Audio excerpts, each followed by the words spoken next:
Welcome to the home cook. நம்ம சேனலை பிடிச்சிருந்தா லைக் பண்ணுங்கள், ஷேர் பண்ணுங்கள், கமெண்ட் பண்ணுங்கள், மறக்காமல் சப்ஸ்கிரைப் பண்ணுங்கள், பக்கத்தில் இருக்க பெல் பட்டனை ப்ரெஸ் பண்ணுங்கள். நேற்று நம்ம பார்த்தது பருப்பு துவையல், இன்றைக்கி பார்க்க போகிறது காய்கறி அவியல். தேவையான பொருட்கள்: கேரட் 1 கப், அவரைக்காய் 1 கப், வாழைக்காய் பாதி எடுத்துருக்கிறேன், நீட்டாக இந்த மாதிரி கட் பண்ணி வச்சுக்கோங்க. கத்திரிக்காய் 3 கத்திரிக்காய் எடுத்துருக்கேன், அதுவும் நீங்கள் இது மாதிரி கட் பண்ணிக்கோங்க. உருளைக்கிழங்கு 2, தேங்காய் 1 முடி, பச்சை மிளகாய் தேவைக்கு ஏற்ப காரத்துக்கு ஏற்ப, முருங்கைக்காய் 1 முருங்கைக்காய் கட் பண்ணி வச்சுருக்கேன், பீன்ஸ் 1 கப்பு, மாங்காய் ஒரு பாதி அளவு எடுத்தால் போதும். இந்த மாதிரி நீட்டாக கட் பண்ணிங்க. சீரகம் 1 ஸ்பூன், கல்லுப்பு தேவையான அளவு, தாளிக்கிறதுக்கு வெங்காயம், கருவேப்பிலை, தேங்காய் எண்ணெய். இதில் மெயின் தேங்காய் எண்ணெய் தான் ஸ்பெஷல். கடுகு தேவையான அளவு, தயிர் தேவையான அளவு. ஒரு பாத்திரத்தில் 1 சொம்பு தண்ணி விட்டுட்டு இதை கட் பண்ணி வச்சுருக்க காயெல்லாம் போட்டுக்குங்க. இந்த மாதிரி நீட்டாக நறுக்கி வச்சுக்கோங்க.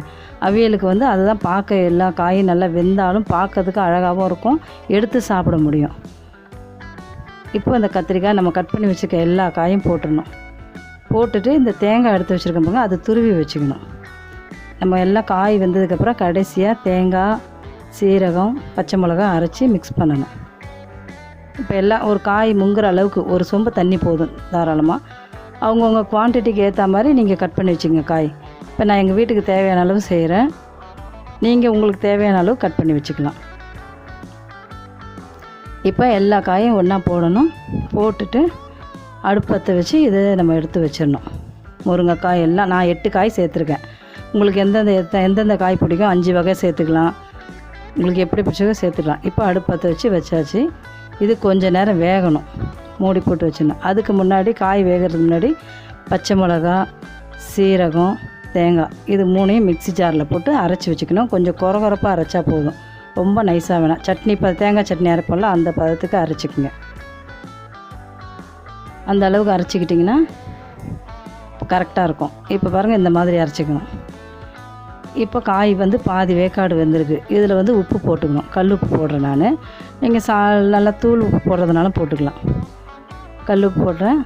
இது கொஞ்சம் நேரம் மூடி வச்சு கொஞ்சம் வேக விடணும்.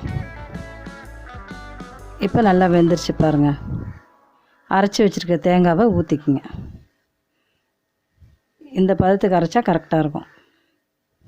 இப்போ நல்லா கிண்டி வச்சுருங்க. பிள்ளைங்க காரம் இல்லாமல் சாப்பிட்றதுக்கு இது சாதத்திலே போட்டு கூட சாப்பிடலாம். இதை மூடி வச்சுட்டு ஒரு 3 நிமிஷம் வெந்தால் போதும். இப்போ ஒரு 3 ஸ்பூன் தயிர் விடணும். அதில் 3 ஸ்பூன் தயிர் விட்டுக்குங்க. டேஸ்ட்டுக்கு இந்த வெயிலுக்கு இப்போ அடிக்கிற வெயிலுக்கு இந்த காய்கறிலாம் சேர்த்தா நல்ல சத்து. பிள்ளைங்க மிளகாத்தூள் மிக்ஸ் பண்ணாவே காரம்ன்ட்டு பயப்படுங்க, சாப்பிடாதுங்க. இப்போ பார்த்தீங்கன்னு வச்சுக்கோங்க, இது வெள்ளையாக இருக்குது, தயிர் சாதம் மாதிரியே நினச்சிக்கோங்க. காரம் இல்லாமல் இருக்கும், பிள்ளைங்க நல்லா சாப்பிடுவாங்க விரும்பி. இப்போ இந்த மாதிரி வெந்துடணும் காய். எவ்வளோ கரெக்டாக இருக்குது பாருங்கள். எடுத்து சாப்பிடவும் நல்லாயிருக்கும். இதில் எல்லா சத்தும் இருக்குது. இப்போ எண்ணெயை ஊற்றி கடாய் காய வச்சுங்க. எண்ணெயை ஊற்றி தேங்காய் எண்ணெய் தான் இதுக்கு மெயின். வாசனை தூக்கி கொடுக்கும், டேஸ்ட்டு கொடுக்கும். தேங்காய் எண்ணெயில் தான் தாளிக்கணும். இப்போ தேங்காய் எண்ணெய் ஊற்றிருக்க 3 ஸ்பூனு. கடுகு போட்டாச்சு. கருவேப்பிலை போட்டு நம்ம நறுக்கி வச்சுருக்க வெங்காயத்தை போட்டு செவக்க வறுத்துக்குங்க. நல்லா பொன்னிறமாக வதக்கி விட்டுருங்க. பொன்னிறமாக வதக்கி, ஏன்னா இந்த காயில் இருக்க சத்தெல்லாம் அதில் இறங்கும். எல்லா காயும் இதில் மிக்ஸ் ஆகிறதுனால டேஸ்டியாகவும் இருக்கும், உடம்புக்கு நல்லது, எந்த வைரஸ் ப்ராப்ளமும் வராது. இப்போ சுவையான சூடான அவியல் ரெடி. இதை என்ன செய்யுங்களா, நீங்கள் பசங்களை கூட சாதத்திலே டைரெக்டாக போட்டு கூட ஊட்டலாம். எல்லா காயும் கலந்துருக்குங்க. எல்லாமே சத்தான காய்கறிகள் தான். இந்த ரெசிபி உங்களுக்கு பிடிச்சிருந்துன்னா லைக் பண்ணுங்கள், ஷேர் பண்ணுங்கள், கமெண்ட் பண்ணுங்கள், மறக்காமல் சப்ஸ்கிரைப் பண்ணுங்கள், பக்கத்தில் இருக்க பெல் பட்டனை ப்ரெஸ் பண்ணுங்கள். தேங்க்ஸ்.